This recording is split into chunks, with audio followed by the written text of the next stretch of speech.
Talking cults, cultists, and D&D and all things, how these kind of interrelate, because I'm at a point in my game where there is a pretty sizable cult that's kind of coming into the foreground here, and a little bit of me was like, how do I kind of run one of these, or what sort of ideals or interactions is the party going to have?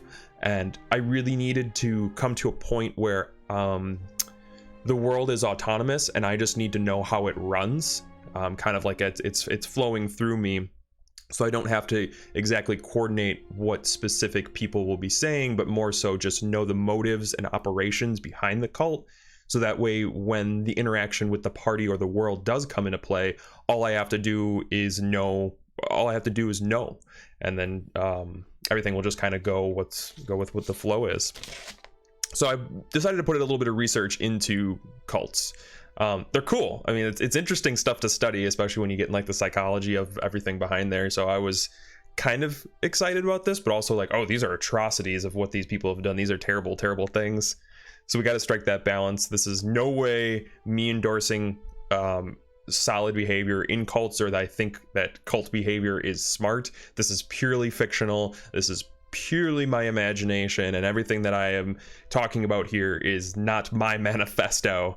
This is just ideas. To that end, I can still use names and whatnot. So cults are cool. Cults are kind of a tropey D&D idea. There's always just like this demon worshipping cult that has captured the girl, and they're gonna sacrifice her before the heroes can get to her. So it's kind of tropey, and it's just always been around. So I think that they're a really cool area to explore.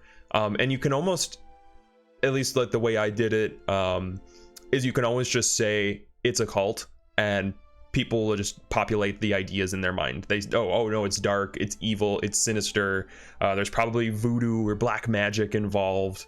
So you don't really have to say anything other than the cult of evil, and everybody knows what that is. So it's kind of be handy, but it also can translate over to being a little bit of a lazy DM, which I fully endorse. But you know, we're here to talk, and we're here to flesh things out and make them believable. So I'm gonna go a little bit deep dive. I put so much honey in this, it's amazing. It's just thick. So my goal today is to bring my cult and your cults to life, by fleshing out some backgrounds, motivations, the structure within the cult, kind of like maybe like a guild or organization. Talk about the henchmen, the leaders, and maybe to even touch on like some mechanics that the game puts in. So we're gonna go from real world and kind of segue into a D&D mechanic idea.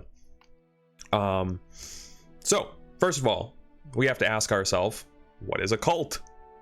I kind of like struggle with this too. I mean, I shouldn't say struggle, but it was like I had a little bit of a misconception with it. So like, what's a cult? Okay, if I think in D&D, I think like a demon worshipping, black robe wearing, slightly obscured, annoying peasant who believes in a dark power, and probably there's gonna be blood and daggers and seedy dark corners. That's what I kind of think of in a cult. And then I think of the cult in the real world, and I'm thinking like spiked punch bowls, or bunch of nerds in a park waiting for the doomsday, like in the Parks and Rec episode. So obviously sinister too. And I also think of like, you know, 50 dead, or these kind of odd numbers thrown out there. I mean, we can also think of cults too. I mean, I'll kind of get into this later, but cults extend beyond just a group of people waiting or bringing about a small surmise. You know, it's like a geopolitical terror can be a cult too, all the way up to like Al-Qaeda. That's a cult. Because the definition of a cult is a system of religious veneration and devotion, religious beliefs regarded as strange or sinister. And the one that I thought that really defines cults for our needs is a misplaced or excessive admiration for a particular person or thing. So what is that defining? All of those kind of together, cults are defined in fanaticism. I think a good cult will be a group that is obsessive over their goal. that is so fanatical that they are willing to die for it, or they are willing to kill for it, you know, commit egregious acts for this one idea, a particular person or thing. So keep that in mind when you're creating your cults, is to always remember that these things have to be extreme. And that's pretty easy in D&D, was especially when you have to like slap if you have a group that you have to like slap upside the head with just the ideas of things. This is excessive, so a cult should be kind of like an easy thing. Delicious honey. So I definitely kept that in my mind. I was like, oh, this makes a lot more sense when I'm creating this. I need something that's just so obsessive that it's taken to the extreme. And that's easy to do, because we can I mean, demons in themselves are pretty excessive and extreme. So if you want to have a demon cult, it's like, well, that's pretty scary no matter what player you are. Like, it's a demon or a devil. You know, the cults can be so extreme that they go all the way up to doomsday and the ending of everything in itself. That's kind of one of the category of cult, is the doomsday cult. So that should be pretty easy. Whatever your devotion is, whatever your end goal is for your cult, make sure that it is just an extreme end, and you'll be able to easily go from there. And you know, veneration and the idea that these cultists you know, might worship. There are cult, like a religious cult might worship it and have you know, sacred hidden temples in that sense. But it's also on the opposite side. You could have maybe like an atheist cult where they just have like maybe like Mason style gatherings where they meet in a secret place and they're a secret organization and they plan things, versus like worshiping or reading some sort of manifesto. Inventive, hello. Hopefully the audio will be better for you this time. If not, I'll just reset everything. I up the gain and I change my my filters too. So sound quality is really good today. Perfect. Yeah, I just had to do a quick little bit of a Google research to figure out these things. I'm all new at this, so we'll figure it out. Back to cults. So we talked about how cults are fanatical. That means that not only you have to think of the cult as an entity as well as the individuals. So what sort of individual would join a cult? Somebody who is oppressed maybe, and they want power, and they could get that power through the rise of the demon lord, or Cthulhu. You know, Cthulhu will be an easy one to throw in there. I mean, this can also be people who were deceived, or their extreme could be their extreme naivete. I think that's what it is. They're extremely naive. So they were goaded into coming into the cult, and who knows, maybe they're the sacrificial lamb. So think about the people as well as the group. And those people that you do think of in those extreme cases could be the front runners that interact with the party, or interact with the story, or even just kind of seen in the background. And you can even make a note of them too, to kind of like lead yourself down there. So think about the group as well as the people. A big defining feature of cults that I found, and I didn't even think about this when I made my cult. Like I said, I did lazy DM's cult, and I just said, hey, it's a cult, and you know, auto populate. But cults are usually driven by a manifesto of some sorts. Not to be too relevant, but recently we had a terrible attack in New Zealand, and he was led by a manifesto. He scripted this out, and that was an act of extreme. And that was an act of violence and evil. So, you know, he could have been his own cult for all we know. But enough talking about that, because I don't want to dwell on it. But these cults are usually led by manifestos, or some sort of code or doctrine, or in the religious sense, they are read by a manuscript, a lexicon that contains all of their ideals. And I think we can have some fun in a bit and tie that to how our cultists work in cult mechanics. Because let's face it, like giving your cultists a Necronomicon, that's gonna have any DM be a little scared for the party and a little scared for themselves, because that's just gonna be fun.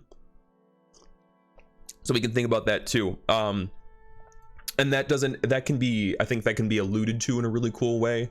It can kind of be like, once again, the Necronomicon, where is it? Does it even exist? I've heard of it before, but what is that? Or psh, bah, it's gone. So that'll be something that we can kind of keep in mind. Another part of cults, I thought about it but I didn't imply as much, and I'm glad I kind of lined it up. But cults always have an enigmatic leader. Cults always have this figurehead who is shrouded in mystery, even though they're visible to the public space. So I always think that a cult might this can go like one of two ways. Like either you know a lot about the leader and his intentions are kind of shrouded, or vice versa. His intentions are known, or her, or it even, its intentions are known, but you don't know anything about the person. Like the person might almost be the manifesto at that point, where you don't even know. I've read their works, I've seen their handwriting, I've heard the speeches through the lieutenants, but I've never seen this person. Or the opposite, like I said, like this is the preacher who preaches the glory of Cthulhu every single day, and he embodies that aspect so much, but you don't know why you drink the punch every single day. But the punch is good, and the guy has a really cool speech. So you can kind of mix and match like those two to see where you want your cult leader to line up.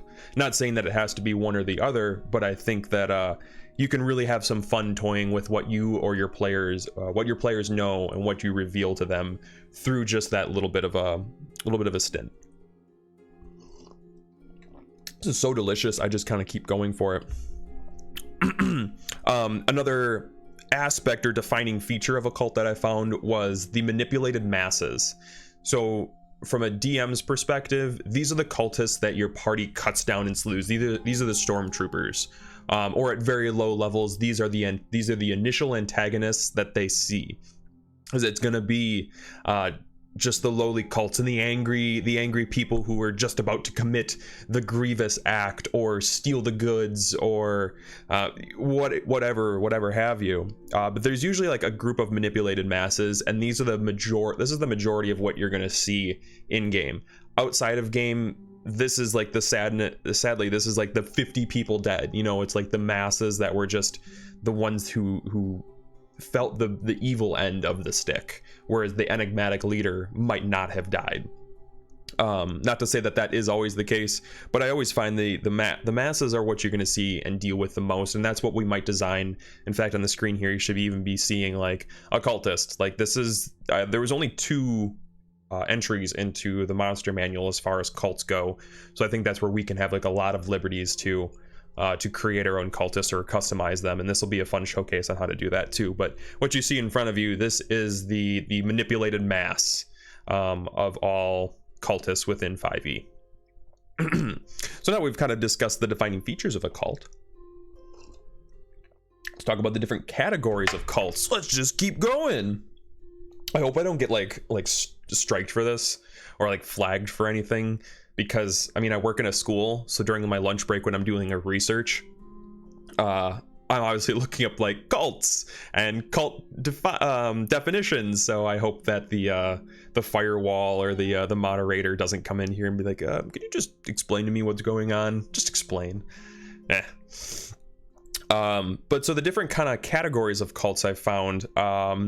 So there are destructive cults which physically or psychologically damage people. So I don't want to go into too many specifics with that. I'll let you fill that in. But these are the very, very evil and vile sorts of cults, ones that might worship a manifesto that calls for violence, and then that is just maybe fulfillment through violence is going to be their ultimate end goal. That could be a really, really fun one to screw around with in 5e, because we don't mind hacking and slashing, and especially you have a group of players who don't mind crusading against that. That could be really, really fun. And then that could just be a combat-filled fight against a destructive cult that only wants to hurt people and kill the world. Yeah, cool. That's awesome. Like, run that game. That would actually be really interesting. That'd be a good one for like Oath of Vengeance Paladins, where you just get people who are just fervently for just violence and overcoming, or Oath of Conquest Paladins would be really cool. That'd be a good one for like a lot of fighters or war mages, which I've always wanted to do. I've always wanted to do like some sort of like crusade style. adventure. I think that'd be a really, really cool one. The next ones that I have are doomsday cults. This is pretty self-explanatory. These are cults who either predict disaster or attempt to bring it out. So this is like bringing it about maybe through like cult worship of like some sort of extraplanar deity who is going to come and absorb all the world, some Cthulhu or Yog-Sothoth or entity that is just going to come and devour and bring about the void. In Parks and Recreation, I'm watching that right now, so I'm going to reference that a lot. There's an episode where a cult meets in the park, and they wait for the aliens to kind of come down, and that's going to be the doomsday.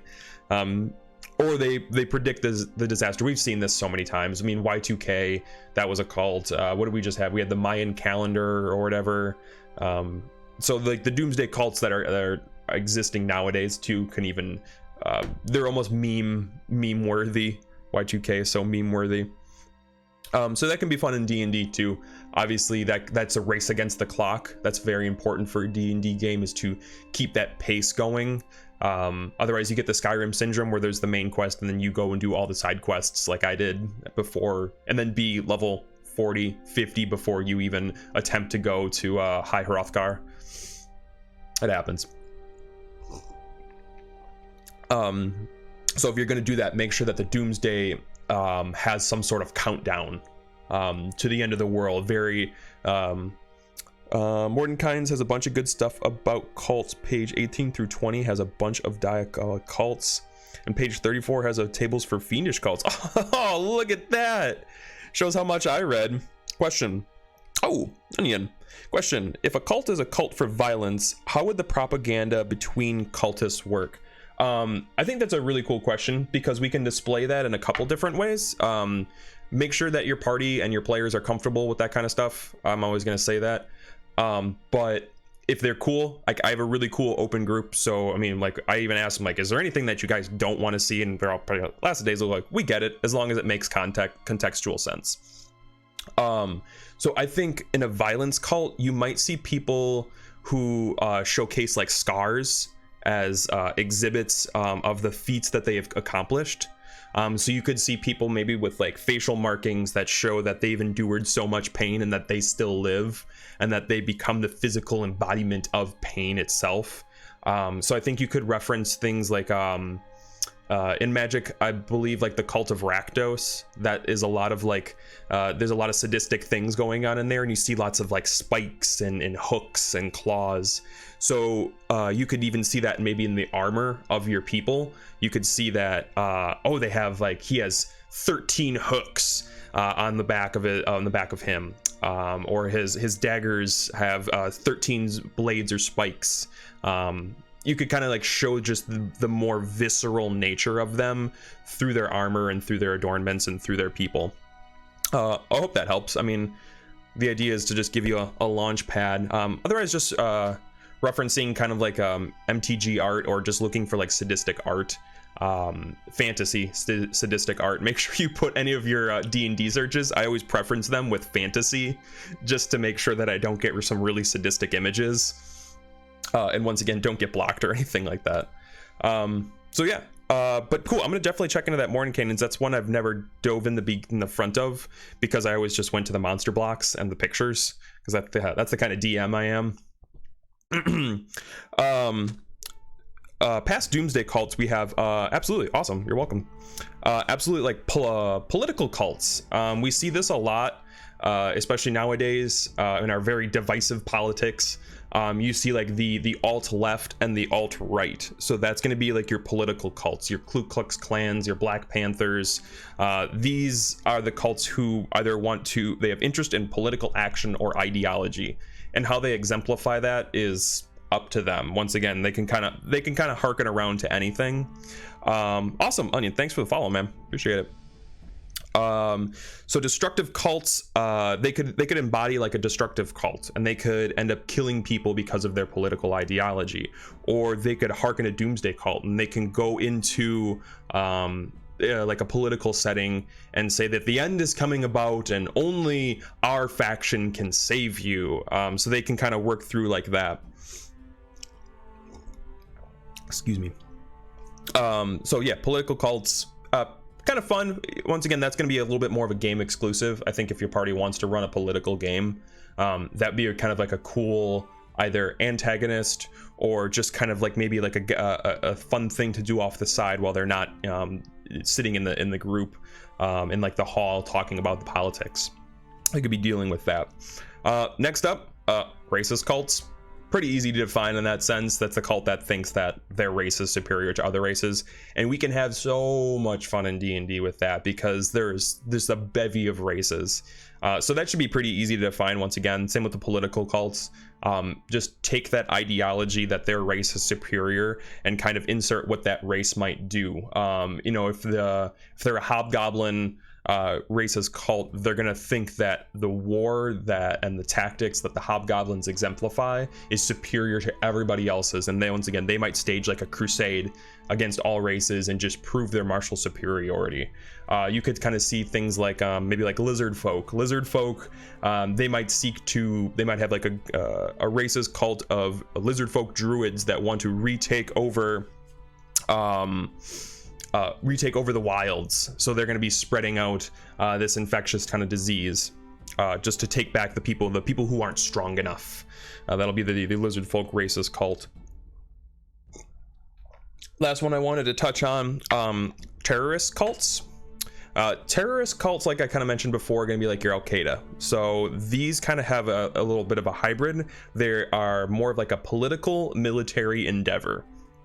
So looking at like 9/11, there was a little bit of like a religious influence in there as well, but there was also the act of like military aggression and using destructive means in order to meet their end goal. And usually I feel like terrorist cults do have an end goal, but their end goal is almost like anarchy, is kind of the usual vibe that I get. So as far as like a D&D game goes, this could be just your general purpose cult. This could be the cult that's used to sow dissension among the masses, and this could be the easy stormtrooper fodder for your early level games, like, oh, a cult is attacking the village and you all meet in a tavern and hear about it. You know, this could be the easy one to just their end goal isn't really end game worthy. They're not going to be the big bad evil guy. There just might be some annoying little dweebs who think that because they can cast first level spells, they're badass as hell. No, we can cut those down like fodder. So terrorist cults could kind of be an easy injection too. I think the first two are destructive and doomsday ones might be a little bit more entertaining to kind of like really manifest out because they have such, once again, extreme goals that it's easy to just kind of throw them in there. So cool. Once again, I appreciate the questions. If you guys have questions or suggestions, comments, like throw them out there. There's a whopping 3 of you in here, so it shouldn't be too hard to coordinate. And that's what I like. I like a smaller, more intimate, Twitch chats that we can kind of like develop together and talk about that kind of stuff. Like Inventive shout out the Morning Canaans, and Onion asked a great question that kind of led to an awesome answer that made me thinking about too. Like I love that kind of stuff. So keep that coming, guys. Appreciate it. So how does all this research in the real world translate over to D&D? Direct correlation. Easy enough. All we have to do, D&D gives us more options and more tools than the real world, like magic and monsters. So we can have all sorts of fun with that one. The only thing that we have to remember is the motivations, movements, and interactions that we have defined out for the cults. I'm not saying go to a local cult meeting to figure out how they talk to their people or how they do the indoctrination process. Please don't do that. Please don't do that. But use your imagination in that sense. How would a doomsday cult goad people into coming in and joining their ranks? So use your imagination on that one. If you're a dungeon master, if you're a world builder, that stuff should come easy to you.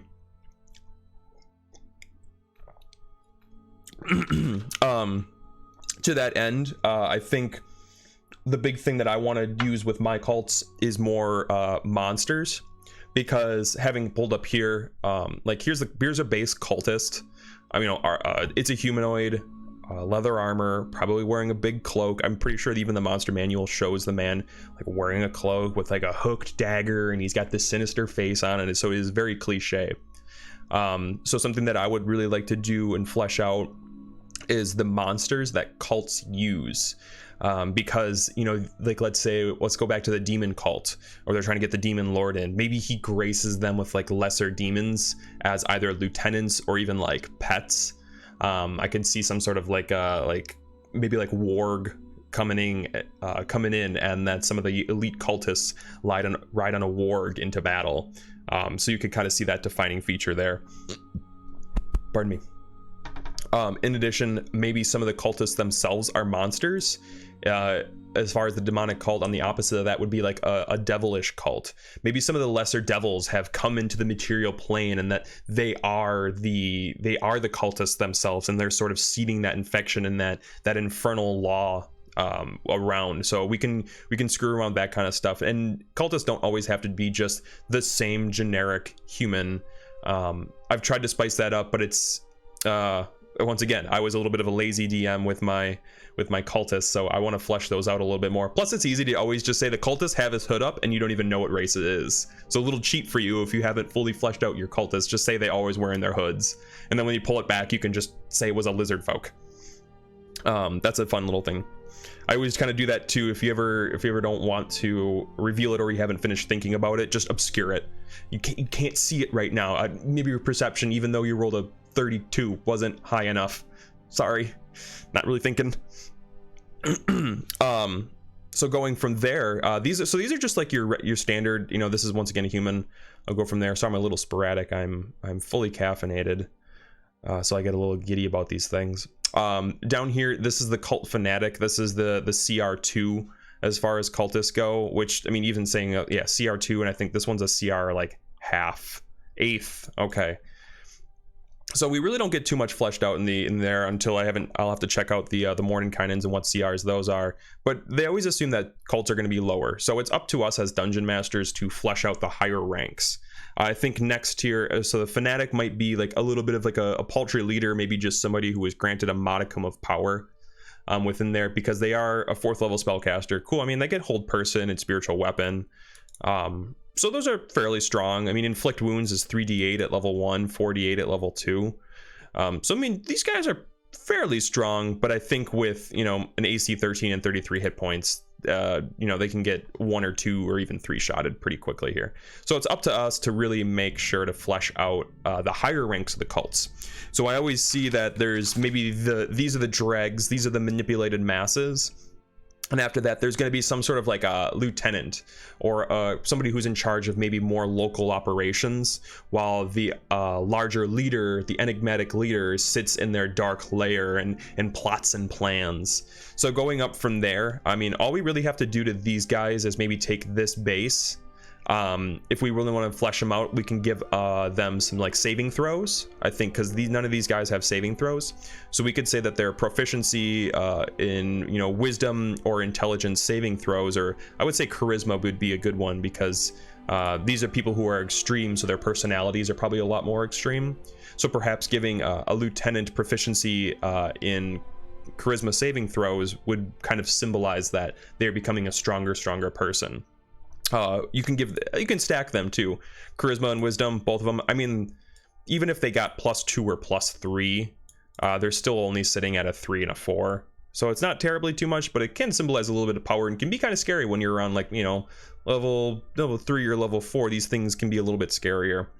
In addition to that, you know, we can pump their stats a little bit, because looking down here, fanatic makes 2 melee attacks with a +4 to hit, so that's not really good, because I mean, even when they do hit, they're only gonna be doing 1d4 +2. So to show like more of a martial proficiency, I might pump up the strength in these guys, or I might say that the leader is, if they're gonna be depending a lot on melee attacks, I might say that the leader is like an orc, so, or a stronger race, like Goliath would be a really good one too, or just a really strong human. Like, humans can be really strong. So that would be an interesting way to do that. And obviously, if there's some sort of like a spellcasting leader, we can change them into a high elf that thinks more of themselves. We already know that high elves are really arrogant. So to have a high elf cult lieutenant, you know, is really speaking a lot and can be kind of scary in that sense too. Plus they have way better magic. And you can fill in the blank too with these many different races, or the homebrew races. There's so many now that it's just like hard to even kind of keep track of. So that'd be an interesting way to kind of exemplify the cult lieutenants. Something that I was thinking about too, and I kind of mentioned in the beginning, is that a lot of cults they regard their manifesto or their manuscripts as law, as the way to live their life. My cat is just mean mugging me right now. They regard their manifest as law. So I think a cool way to exemplify the cult lieutenant might be giving them some sort of ability that is reflective of their manifesto. So what I pulled up here, this is Kobold Press's like Demon Cults and Societies and Secret Societies. This book has been a real blessing in research here. I would recommend picking it up. If you're looking to just spend a little bit more time, this is Kobold Press. They make awesome books. Unfortunately, this does reference some like Magic of the Void, which I think is another supplement that they've created. But this is interesting because it pulls up versions of stronger cultists. So if you want to do a little bit of plagiarism or a little bit of stealing here, this would be a really great place to go. See here, these cultists have wisdom and charisma both +5. Nailed it, called it. They also have damage resistances, damage immunities. So this is a pretty strong one, even at challenge level 7. So I wouldn't be too afraid of doing this. 16 with mage armor. I wouldn't be afraid of doing this throwing this against my current party. Oh yeah, right here, deep magic 3, void magic. So there's going to be some magic spells and stuff in reference, but that's in reference to their manifesto. So I think that's kind of cool. And once again, going all the way up to 5th level, contact other plane. This makes a lot of sense because this is a cult devoted to Yog-Sothoth and like a Cthulhu entity. Cthulhu mythos entity. So the fact that they go all the way up to contact other plane really makes a lot of sense in here. And make sure you kind of have those contexts going out too. What is your cult's end goal? What is and what can you do to flesh that out and make that seem more breathable? Like, how would they get Cthulhu on this plane? Wow, they're casting contact other plane 50,000 times a day to try and find that within the void. That would mechanically make sense as well as thematically make sense. And that's how you bring your worlds to life. Is there's always a mechanical reason that something can happen, because that allows your players to do that too, or exploit that too. Yeah, adding some different languages that can be cool, especially if the masses are a couple different races. That'll be really important that you have that. I think it'll be cool for the cult too. Maybe when the party does encounter the leader, there's a dragonkin, there's a dwarf, and then there's a human. It can speak to each one and almost try to coerce each one. I think that'd be a really cool aspect, or a really cool influential leader would do that really well. Ooh, now we're getting like the thick honey that didn't dissolve in the bottom. That's awesome. So after lieutenants, we go all the way up to cult leaders, and you can populate any sort of structure, but I think that there's low, medium, and high, and at the tippy top is going to be your cult leaders. This is the enigmatic person who influences the manipulated masses, who instructs the lieutenants where to go, what to do, what to bring. So these are the people who you can have no problem giving legendary actions to. These are people you can give all the magic you want to, because this is the end game. So if the goal in the party is to take down that cult leader of the Hobgoblin War leaders of the Hobgoblin War tribe, they're going to be probably making like 3 attacks, maybe even 4 attacks. You're going to be seeing their weapon to hit bumped up a lot more. So these are the people that you can really have some fun with. And then their abilities, maybe their abilities that you gave the lieutenant can be pumped up a little bit more, or more relevant, or more powerful because they're closer to the source.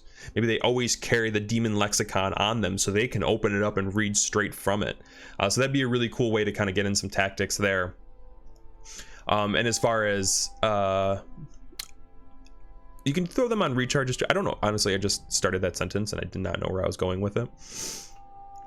So legendary actions, special abilities. I always like recharge abilities too, especially to exemplify like maybe the volatile nature of the magic or the power that they're calling on.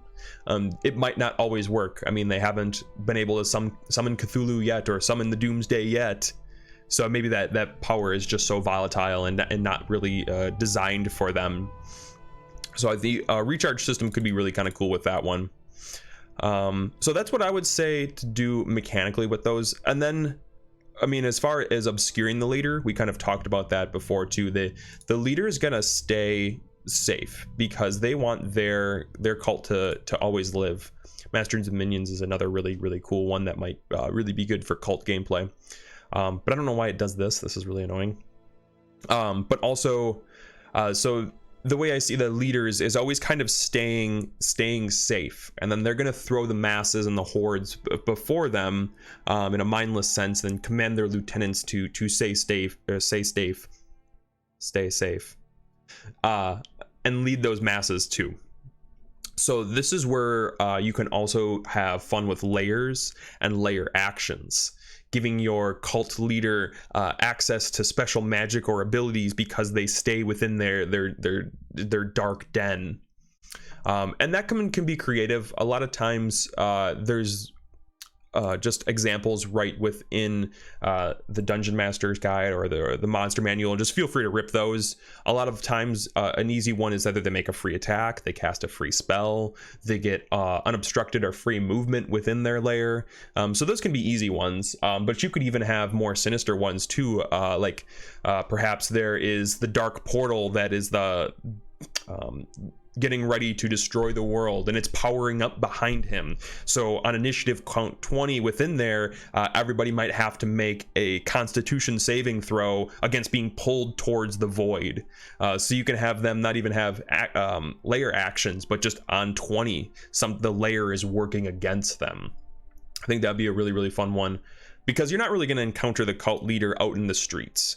You may, depending on how you run your game, but I think the way I would like it is I would like to see that leader, that enigma, be so strong at the end that you've worked so hard to get to them that, yeah, they're gonna have some advantages, and they're probably gonna have a cool creepy lair. Like, we want to give them their version of the Bat Cave, the evil Bat Cave. Plus you don't get to use layers as much, I'm guessing, in your games, and that's something that I want to do more, because layer actions are cool. Like, that's awesome. Like, you know, and especially now with the MCDM supplement, strongholds and followers, like, you know, players can get a layer now, you know. So I think it's only fair that the enemy gets a layer. Questions, comments, concerns, conundrums, qualms, or quarrels? I feel like I'm talking a lot and I get a little tangenty, because now I'm freeform. Now I'm at the end of my notes, so I have to figure it out.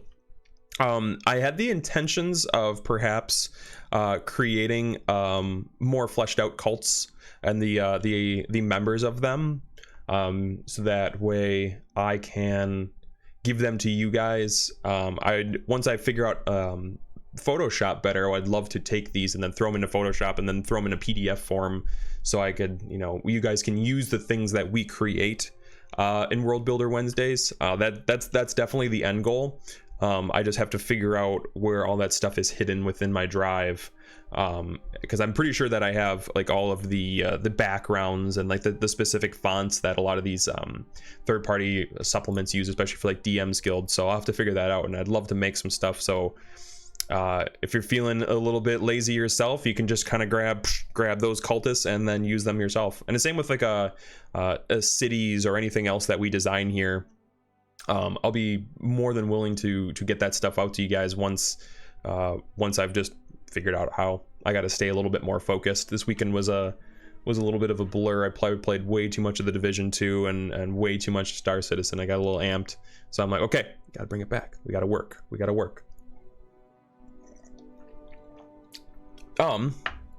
So if we want to create a cultist other than just the humanoid, any race, I think that this cultist is just assuming a generic cultist that, you know, I'm gonna say it's probably human. I assume human whenever I see these kinds of things.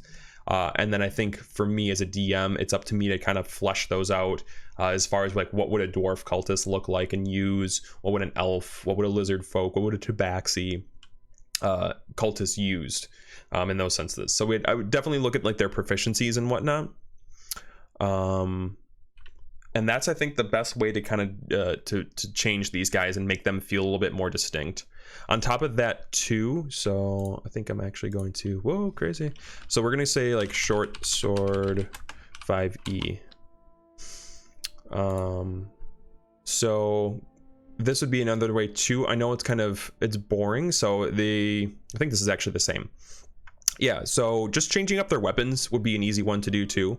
Something a little bit more D&D Beyond. I know which one's completely different. So a glaive. A glaive is 1d10 slashing, heavy reach, two-handed. So I'm gonna say that this is like a Goliath cultist. So that means that it's probably gonna have a little bit more hit points than that. So if I want to make this a little bit stronger and it's a Goliath, I'll even just give it like one more hit die. Some stuff depends on that, and then beef that up. 2d8. I'm probably gonna say maybe something like 15, just to make it a little bit more beefy.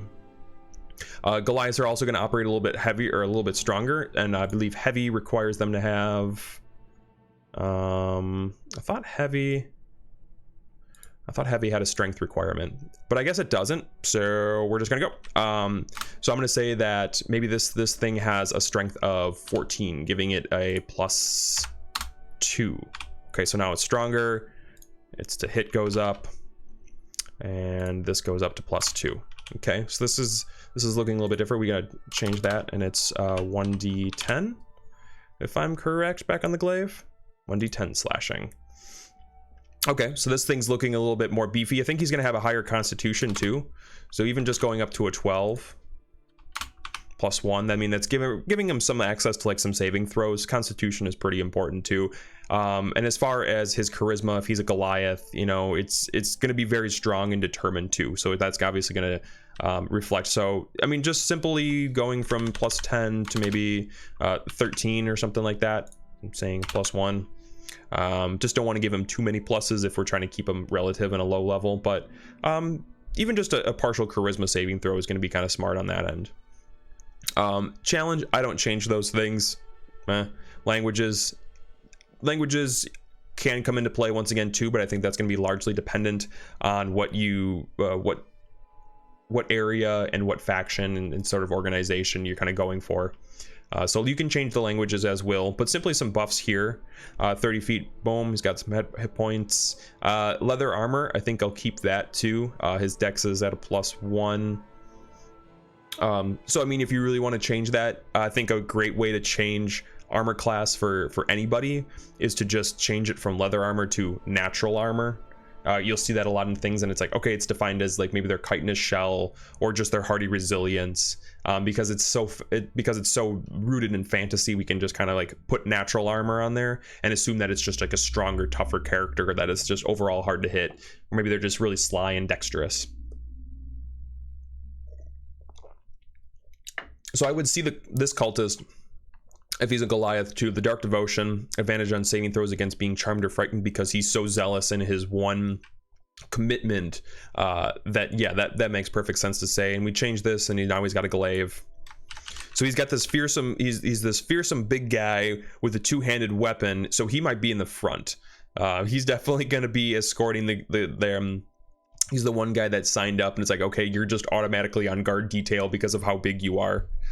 So we can keep him out in the front.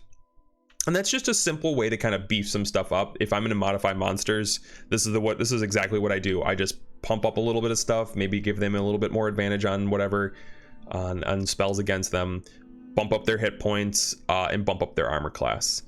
A thing to note is hit points are kind of irrelevant, because you could almost just put X, and then, or at least like a baseline, I would say, like, so 15 is his baseline. But if you find that your party needs a little bit more challenge, it's easy enough to adjust hit points on the fly and just kind of keep racking it and saying, okay, this seems about where I wanted that now. And then it's like a live test is what you can do. I'm not saying let your cultists just be a punching bag. You know, definitely make it realistic. And use your descriptions to kind of guide that, but definitely give them like a base, and then you can always adjust from there. So hit points, once again, modular. Armor class, not immovable. If you change your armor class on the fly, your players are going to think you're cheating, so please don't do that. Coming down here to like our cult fanatic, so an easy way I think is to just you can give your cultist, to make it a little bit more resilient, you can give them mage armor. Boom. So that means that when they come up here, it's going to be 13 plus their dex 2. So we'll say it's 15 with mage armor. Easy. Boom. So this cultist just went from 13 to 15. It added a spell. I mean, it has 4 first level spell slots, and I think monsters are designed to only last 3 rounds. So the fact that they have 7 spell slots, yeah, there's no way they're going to use them all. So you can even say that the cult fanatic, the high elf cult fanatic, had mage armor cast on it the entire time because it lasts 8 hours. So that's a really cool way to beef up these guys. Once again, hit points, we talked about that. Speed doesn't really change too much. This one definitely has a higher charisma. If it's a high elf, I'm going to give it, I think it's +2. So it goes up to 12. I mean, even just giving it a +1, so it's a little bit higher intelligence. That might speak to the ways that it talks to people.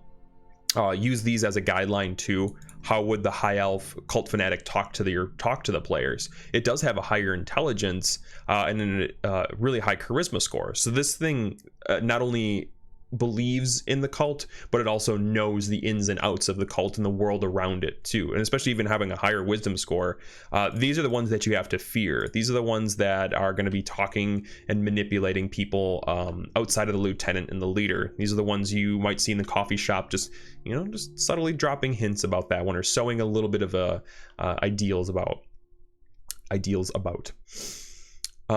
So once again, these are kind of modular. Keep the strength low because this one's going to be casting spells. The dex makes sense because I think high elves actually do get a dex bonus too. A little bit more skills in here. I think persuasion would be a fun one too. You could roll. So we might ask, like, how is persuasion, rolled against the the party? Because as a player, you try to get a little bit more money out of the person given the job, and you say roll persuasion to see if you can do that. As far as rolling persuasion for the cult fanatic, that can be thematically described in the players, and you could even tell the players how they feel and say that this guy seems pretty convincing to you. And it's not deception because he is legitimately conveying what he feels.